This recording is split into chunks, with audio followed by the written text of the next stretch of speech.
Merci à vous. Et maintenant, pour terminer ces amphis incroyables que nous avons vécus ensemble, nous allons maintenant écouter Adrien Quatennens, coordinateur de notre mouvement et député de la France Insoumise.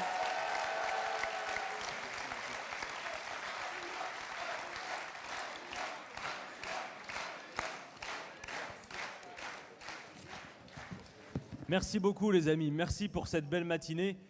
Je sais qu'à cet instant, je vois d'ailleurs que la salle s'est remplie à mesure que le temps passait. Il y en a quelques-uns au fond, à mon avis, qui ont bien profité de la soirée d'hier, n'est-ce pas? Vous êtes allés écouter les troubadours qui jouaient de la harpe et du tambour, hein, c'est ça? On vous a reconnus. Bon, c'est super parce que nous avons vraiment vécu 4 jours formidables. Et je sais qu'à cet instant, alors que nous allons devoir repartir les uns les autres dans nos régions, et on connaît le sentiment que peut-être individuellement on va ressentir à cet instant. Vous savez, quand le train va partir et qu'on va repenser aux 4 jours vécus. Et cette émotion que nous allons ressentir, cette force aussi que nous allons ressentir, il faut la cultiver pour les jours, les semaines à venir. Et c'est la raison pour laquelle, devant vous, à ce moment, j'ai bien envie de suspendre le temps un peu. On est vraiment bien ensemble. On est bien ensemble à la France Insoumise.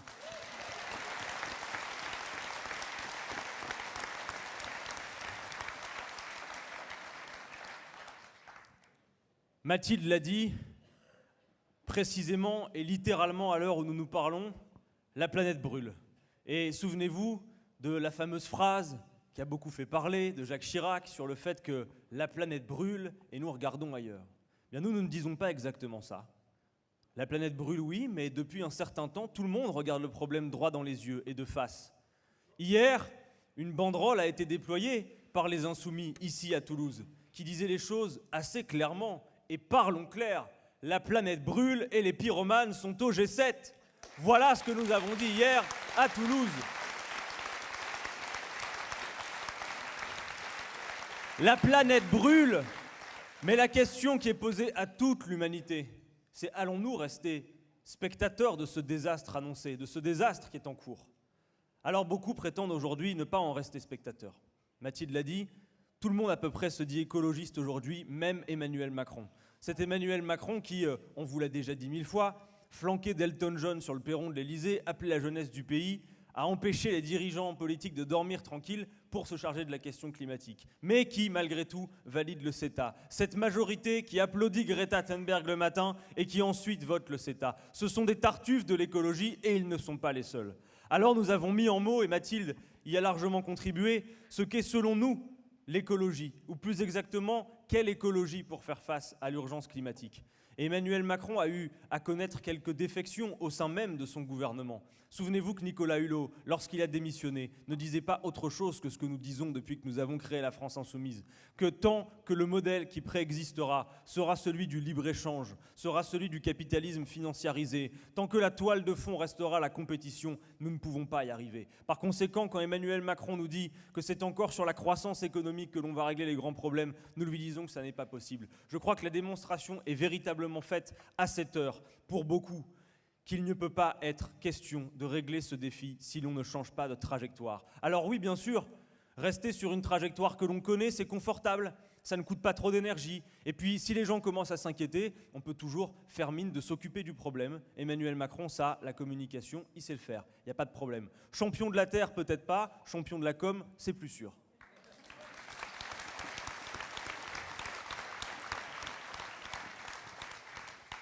Nous l'avons dit aussi, en responsable politique, c'est sur le travail des scientifiques que nous devons nous appuyer. Et eux nous alertent sur la question d'une urgence qui est désormais temporelle. Il y a des militants dans cette salle qui militent depuis peut-être avant que Manu, Mathilde et moi avions même l'âge de commencer, évidemment, et qui savent qu'on ne parle pas d'écologie depuis hier dans ce pays. Et que déjà au beau milieu des années 70, on mettait en cause l'activité humaine et son impact sur le climat. Quel temps perdu depuis à pérenniser un modèle dont on voit bien qu'il nous mène tout droit dans le mur. Et la question qui est posée à toute l'espèce humaine, c'est jusqu'à quel niveau de proximité du mur il va falloir arriver pour qu'on puisse assumer de faire ce virage. Ce virage, il va falloir le faire. Et il ne faut pas considérer qu'on ne peut pas le faire. Ce qu'il y a de plus frustrant, vous le savez comme moi, c'est que nous savons que les solutions existent en bagage, que le programme de la France insoumise permettrait à la France d'ouvrir la voie de cette grande bifurcation, que les brevets techniques existent, qu'il y a de quoi relancer l'activité du pays et faire autre chose que la concurrence libre et non faussée, le travail précaire et tout ce que l'on voit. C'est parce que les solutions existent que nous voulons poursuivre ce combat. C'est parce que les solutions existent que nous sommes là.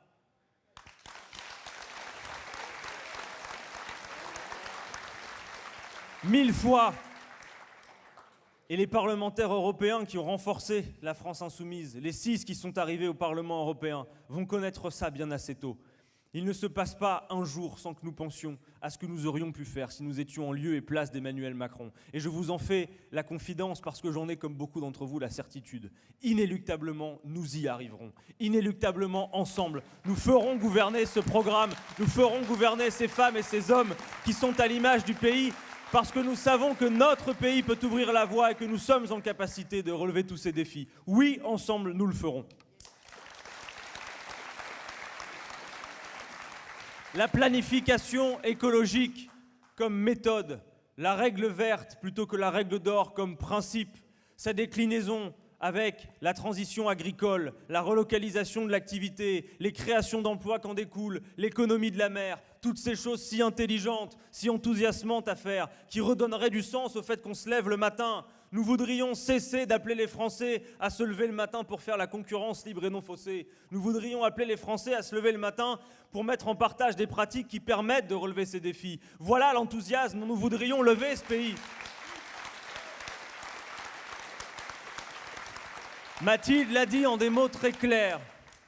Puisqu'il y a un défi à relever dans un temps imparti, et puisqu'il est question d'une rupture avec un modèle, la France insoumise dit et redit qu'elle est disposée, disponible à discuter, à travailler avec toutes celles et ceux qui disent 1. Qu'il faut s'employer et s'employer vite à régler le problème, et 2. Que régler le problème n'est pas compatible avec ce modèle de développement économique. Alors, s'il s'agit de discuter et de travailler, la question est de savoir avec qui. Eh bien avec tout le monde. Et je dois vous dire qu'on a été quelques-uns à être particulièrement étonnés. Manu parlait des commentaires médiatiques autour de nos amphis, mais de la réaction autour du fait que nous soyons allés boire un verre à l'université d'été d'Europe Écologie Les Verts. C'était un événement politique incroyable. Nous, on est des gens civilisés, hein. On nous invite à boire un verre. Il se trouve que par le fruit d'un hasard qui parfois fait bien les choses, on est à côté. On nous invite à boire un verre, on y va. Et donc nous y sommes allés, tout sourire. Pourquoi ? Parce que nous avions réussi cette journée tous ensemble ici. Et quand on est arrivé, la nuée de journalistes est arrivée sur nous. « Ah, mais pourquoi vous êtes là ? Vous n'êtes pourtant pas d'accord avec eux, on l'a vu aux européennes. » Oui, en effet. Et nous ne sommes toujours pas d'accord, y compris sur la question européenne. Parce que nous disons à nos amis d'Europe Écologie Les Verts que la question n'est toujours pas réglée dans le cadre des actuels traités qui empêchent d'investir de manière massive comme il faudrait le faire, qui obligent la concurrence libre et non faussée, qui obligent la compétition et qui nous enferment dans ce modèle. Il n'est pas possible de rompre avec le système comme il faudrait le faire pour relever ce défi climatique. Eh bien, ce désaccord persiste. Pour autant, ne pouvons-nous pas discuter ? Assurément, si. Alors, ils nous disent « Mais vous êtes là alors que vous n'êtes pas d'accord avec eux ». Moi, je leur ai répondu « Mais vous savez que même entre eux, ils ne sont pas tous d'accord ?» Vous le savez que même entre eux, ils discutent. Et que, comme on l'a dit, lorsque nous faisons ces amphis d'été, on ne cherche pas à être dans l'entre-soi, nous-mêmes, et c'est votre honneur aussi, vous avez reçu des personnalités qui ne sont pas insoumises, vous avez reçu des opposants politiques, parfois vous les avez un peu bousculés, d'arguments, c'est tant mieux, mais on les a courtoisement reçus. Donc nous sommes allés discuter. Et alors qu'il est question de l'Amazonie qui brûle, alors qu'il est question de la fonte des glaces, de la 6e extinction des espèces, alors qu'il est question de la pérennité de la vie humaine sur Terre et du fait que des acteurs politiques et des responsables politiques, et c'est quand même tout à leur honneur, au nôtre, à toutes et tous, s'interrogent sur comment faire pour relever ce défi, la question à laquelle il fallait répondre en étant présent chez Europe Écologie Les Verts, c'est « Alors, quand est-ce que vous allez vous allier ?» Et les municipales, les municipales, ces gens-là sont incroyables. Vous leur parlez de la fin du monde, ils vous parlent des municipales. C'est absolument incroyable. Les mêmes, peut-être, parce que tous ne l'ont pas fait, mais certains. Mais je suis sûr que les mêmes, vous seriez des passagers du Titanic qui va couler, ils viendraient vous interroger pour savoir si en partant, vous avez fermé la porte du garage. J'en suis convaincu. C'est à ce niveau-là parfois. C'est surprenant. Alors, non, ce qui est à l'ordre du jour, et autant que ce soit dit entre nous, ça n'est pas une alliance de partis. Parce que nous savons une chose, c'est que même l'alliance de partis serait en dessous de tout dans dans ce qu'il faut faire aujourd'hui. Donc quand nous parlons avec d'autres formations politiques, ça n'est pas pour faire l'habituelle tambouille électorale, se répartir les postes, discuter entre partis. Nous confrontons nos points de vue, nous confrontons nos diagnostics. J'ai vu que dans les commentaires médiatiques, il y avait notamment ce fait qu'a priori, l'urgence serait de faire en sorte que les rouges et verts se parlent. Oui, c'est vrai, sauf que ce n'est pas d'aujourd'hui que ça date. Enfin, moi je suis membre d'un parti qui revendique le rouge et le vert. Parce que vous savez que la France Insoumise, il y a plusieurs partis, il y a beaucoup de gens qui ne sont membres d'aucun parti, mais moi je suis membre d'un parti qui allie le rouge et le vert depuis sa création. Et je n'ai pas l'impression, quand je parle de rouge ou de vert, d'être pris de troubles bipolaires. Pour nous, le lien, ça a été dit, entre l'écologie et le social, il est présent depuis longtemps, il est dépassé depuis longtemps, parce que c'est une évidence. Oui, c'est une évidence. Les deux sont nécessairement liés, les deux sont indissociables.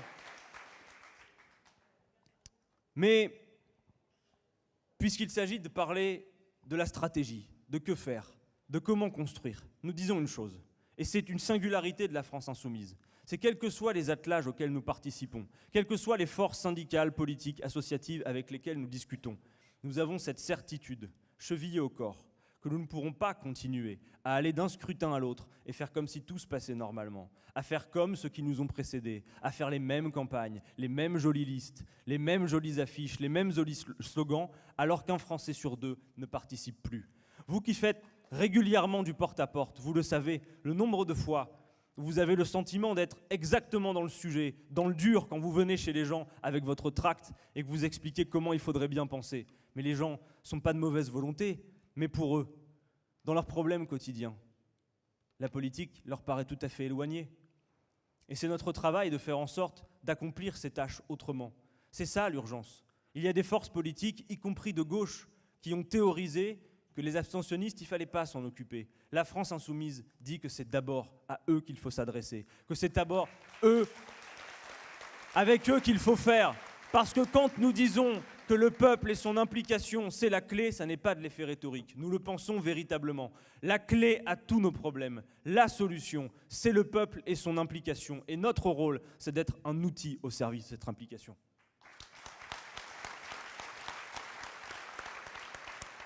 Alors oui, nous sommes prêts à discuter avec toutes celles et ceux qui, partageant le diagnostic sur le fond, sont d'accord pour dire que c'est ça l'urgence, que ça n'est pas des affaires de parti, que c'est faire en sorte de faire revenir celles et ceux qui se sont éloignés de la vie politique ou tout simplement qu'arrivent celles et ceux qui n'y sont jamais venus. Et j'ai eu l'occasion de vous dire l'autre jour que quand on voit la composition de nos groupes parlementaires et la sociologie de ceux qui les composent, on peut faire cette démonstration que tout le monde peut se mêler de politique.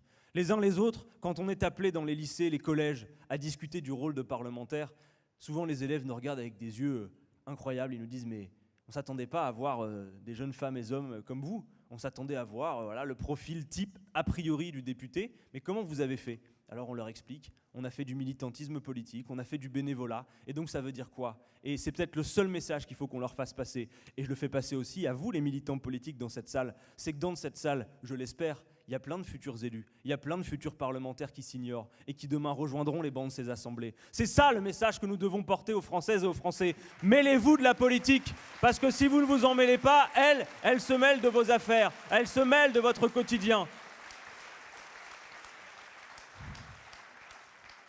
C'est aussi incroyable de voir qu'à chaque fois, on nous demande de savoir dans quel rang il faut nous ranger. Quel est l'étiquetage qu'il faut nous coller, comme si finalement l'étiquette, le contenant, était tellement plus important que le contenu. Alors est-ce que vous êtes de gauche? Est-ce que vous êtes populiste? Souvent d'ailleurs le mot populiste, vous le savez comme moi, quand vous les écoutez parler, c'est toujours l'étiquette pour pouvoir vous discréditer tout de suite. Hein. D'ailleurs, faites le test, à chaque fois qu'un journaliste en général parle de populisme, vous pouvez remplacer toujours le terme populiste par démagogie. Parce que sciemment ou pas, c'est ce qu'ils font. S'il s'agit de dire qu'il faut entendre les aspirations populaires et que le peuple est souverain, alors oui, nous sommes prêts à ce que vous nous colliez l'étiquette de populiste. Mais l'étiquette nous importe peu. L'étiquette nous importe peu, ce qui compte c'est ce que nous avons à mettre à l'ordre du jour. Et nous croyons que dans les grandes batailles qui s'ouvrent, qu'il s'agisse d'ADP, qu'il s'agisse des retraites, mais plus encore puisqu'il s'agit de toute l'humanité, lorsqu'il s'agit de l'urgence écologique, il y a la démonstration d'un intérêt général qui doit nécessairement s'imposer aux intérêts particuliers. Alors une bonne fois pour toutes, si vous vouliez un camp dans lequel nous classer, un camp dans lequel classer la France insoumise, eh bien disons que ce serait le camp de l'intérêt général, tout simplement.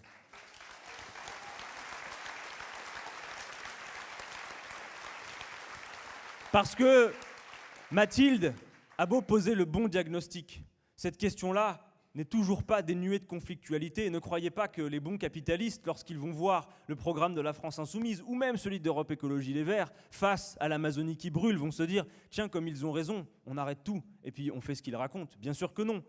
Le logiciel périmé ne va pas se laisser écraser pour être remplacé par l'autre aussi facilement. Ils vont résister.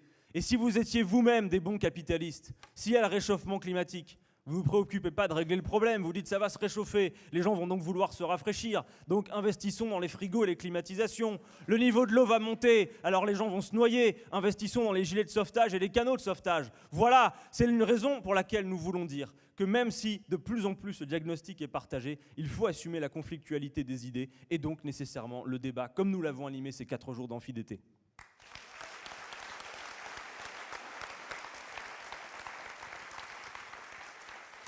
La séquence des municipales, désormais, vous appartient. Vous allez rentrer chez vous ces prochains jours et dans quelques jours à peine, ce sera le mois de septembre. Et au mois de septembre, vous le savez, les insoumis ont rendez-vous, vont devoir se retrouver entre eux. Peut-être, selon les configurations, ce sera la dernière fois en réalité dans la campagne qu'ils ne se retrouveront qu'entre eux. Mais comme ça a été largement dit dans ces amphis et préparé, c'est le moment pour vous d'établir ce que vous allez faire à l'échelle de votre commune, sur la base du cahier des charges que nous avons en commun, qui a été validé par notre dernière assemblée. Et nous l'avons dit et nous l'avons résumé ainsi. Ne nous présentons pas à cette élection pour faire comme les autres. Laissez les autres faire ce qu'ils ont à faire. Laissez-les partir en campagne avec les méthodes traditionnelles. Regardez-les faire. Moquez-vous d'eux si vous voulez, mais vous, dans la mesure du possible, faites différemment. Faisons en sorte que l'objectif numéro 1 pour la France insoumise lors de ces municipales soit de faire véritablement avancer ces logiques d'implication citoyenne, d'auto-organisation par la fédération populaire que nous avons mis en mots. Ça passe par tout ce que certains m'ont raconté ces derniers jours. Le fait de directement aller régler des problèmes concrets avec les gens dans les quartiers, de regagner leur confiance, parfois même leur affection par ces combats, et de leur proposer ensuite de construire ensemble les délibérations des futurs conseils municipaux. Et nous l'avons dit et nous le souhaiterions, de faire en sorte que les militants politiques de la France insoumise aient d'abord et avant tout pour rôle de faire en sorte que les citoyennes, les citoyens qui ne l'avaient même pas anticipé, comme beaucoup d'entre nous, je vous le dis, n'avaient pas anticipé d'être députés longtemps avant de l'être, eh bien que demain, ils puissent être les conseillers municipaux et pourquoi pas même les maires de leur commune. Alors, puisqu'il faut absolument parler de tambouille et de rapport aux autres partis, nous disons que oui, nous sommes disposés à ce que toutes celles et ceux qui partagent cette idée que c'est la tâche prioritaire puissent venir le faire avec nous. Moyennant quelques conditions, nous serons comme d'habitude bienveillants, ouverts à la discussion, mais surtout prêts à une chose, c'est que c'est bien ça la tâche historique du moment, c'est faire en sorte, dans toutes les batailles, qui sont autant d'étapes intermédiaires, jusqu'à l'objectif final, qui reste la conquête du pouvoir. Parce que chacun sait bien dans cette salle, mais chacun a bien compris dans ce pays aussi, que l'élection centrale, celle qui permet de véritablement dénouer les solutions, c'est la présidentielle, et que la prochaine est en 2022. Alors tout ce que vous faites, qu'il s'agisse de participer à des scrutins intermédiaires, qu'il s'agisse de collecter des signatures pour ADP, qu'il s'agisse de porter le discours sur le climat, c'est autant d'étapes intermédiaires jusqu'à notre accession au pouvoir. Car oui, nous y accéderons, et oui, nous réglerons tous ces problèmes ensemble.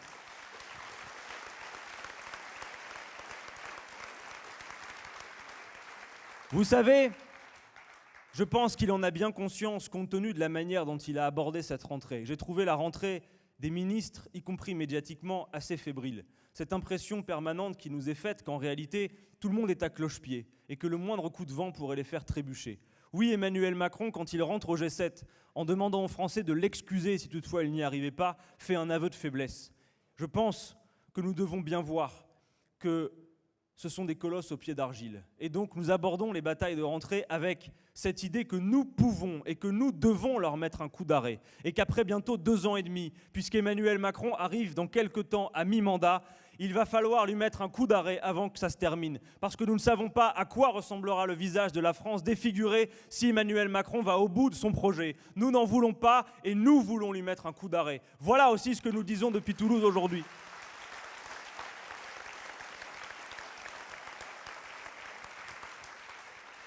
Et en disant ça, nous ne faisons pas les idéologues. Les idéologues, c'est eux. Les déraisonnables, c'est eux. Les gens sérieux, c'est nous. Les gens raisonnables, c'est nous. On vérifie comment se passe et comment se déroule la politique d'Emmanuel Macron. Souvenez-vous, quand il est arrivé au pouvoir, il nous a fait le coup d'un choc fiscal qui allait relancer l'activité du pays. Vous vous en souvenez ? On lui a collé l'étiquette de président des riches et finalement, comme nous avions eu raison, parce que quand on voit les résultats, quand on voit ce qui se produit, quand on voit en quoi la France est encore une fois record du monde des dividendes versés aux actionnaires, on se dit qu'on est en train de devenir en quelque sorte le paradis des riches grâce à M. Macron. Mais il nous disait, Emmanuel Macron, oui, il faut impérativement supprimer l'ISF parce que, vous comprenez, les riches s'en vont. Alors on a vérifié, on a regardé les statistiques concrètement suite à la suppression de l'ISF. Combien d'assujettis à l'ISF partaient chaque année ? 0,2% des assujettis. Les riches partent, M. Macron, 0,2% des assujettis, sans d'ailleurs que vous ne puissiez prouver que le fait de leur départ soit une raison fiscale. Et quand bien même, on vous propose des solutions. Nous ne faisons que ça, à longueur de temps. On nous caricature parfois en nous disant « vous êtes l'opposition tout le temps, tous azimuts, et vous n'avez aucune proposition à faire ». Franchement, il ne manque pas de toupet, vous ne trouvez pas ? Vous qui connaissez l'avenir en commun, vous qui connaissez ces multiples livrets thématiques, ces quantités astronomiques de propositions, généralement le point d'évitement avec la France insoumise, mais franchement ça marche très peu maintenant, c'est vous n'avez aucune proposition. Quand ils veulent. On a fait 5 heures sur le chiffrage, s'ils veulent on fera 10 heures sur la planification écologique, il n'y a pas de problème.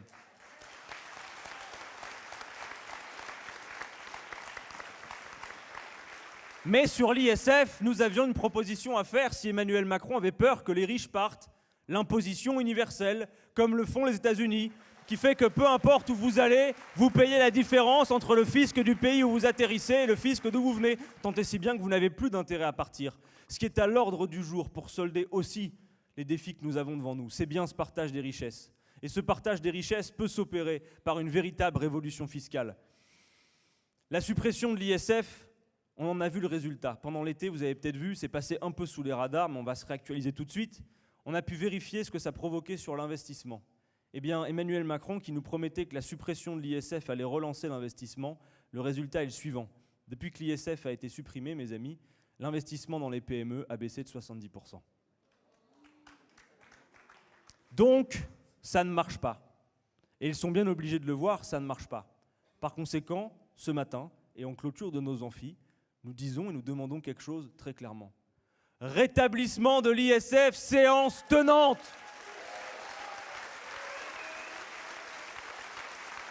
Parce que ça ne marche pas, vous n'avez plus d'arguments. Rétablissement, séance tenante, rétablissement.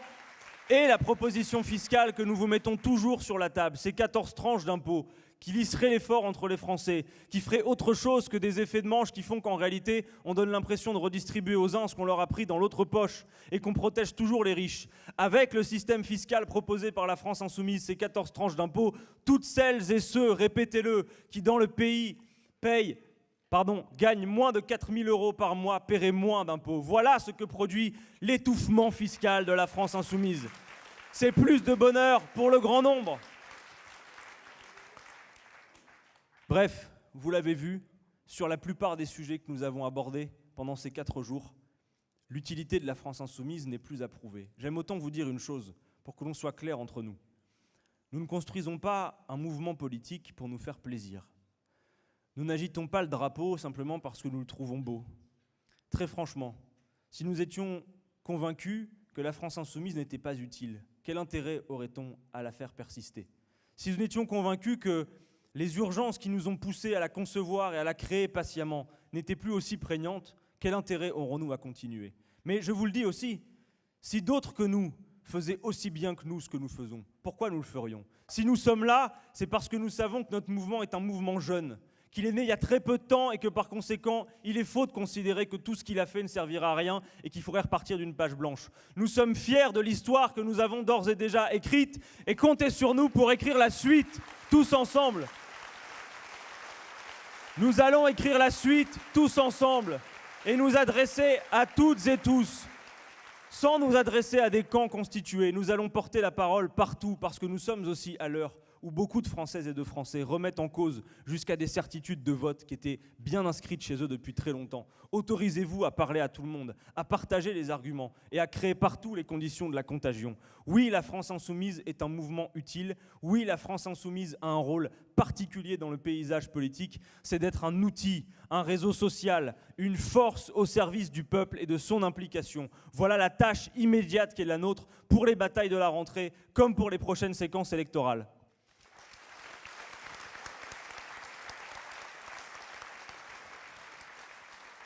En tous les cas, on vient de me passer l'information et je tenais à vous le dire, au moment de clôturer ces amphis d'été, ça a été un moment formidable et nous avons connu un véritable succès. D'aucuns pouvaient en douter, de par tel ou tel phénomène, éventuellement, comme l'a dit Manuel Bompard, l'absence de Jean-Luc Mélenchon, mais Jean-Luc qui nous a dit jeudi, vous allez pouvoir faire la démonstration que vous êtes une belle équipe, eh bien je vous dis que cette démonstration est faite, puisque comparativement aux autres années, ces amphis ont été un formidable succès. Jeudi soir, je suis venu ici vous dire où nous en étions des préinscriptions. Nous avions 1500 préinscrits. Et on me dit à l'instant précisément que le chiffre de celles et ceux qui ont franchi la porte sur l'ensemble de ces 4 jours, c'est 2827 personnes. 2827 personnes qui ont participé à toutes ces conférences que vous avez pu voir. Pas un seul jour, à aucune heure, même quand il s'est agi de conférences à 9h30 du matin, les salles étaient pleines dès le matin. Bravo à toutes et tous, ces amphis étaient formidables et c'est un succès collectif.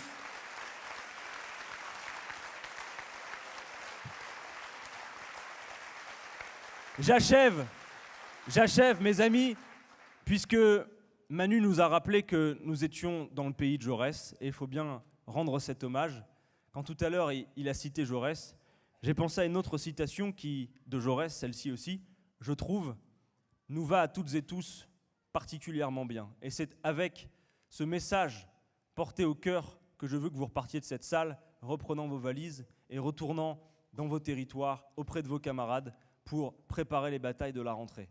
Jaurès disait notamment ce qu'a dit Manu tout à l'heure, mais quand il parlait du courage, Jaurès disait ceci.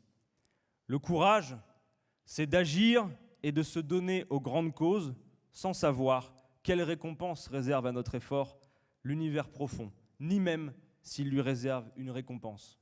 Voilà ce qu'est le courage. Eh bien les insoumis, vous êtes les courageux.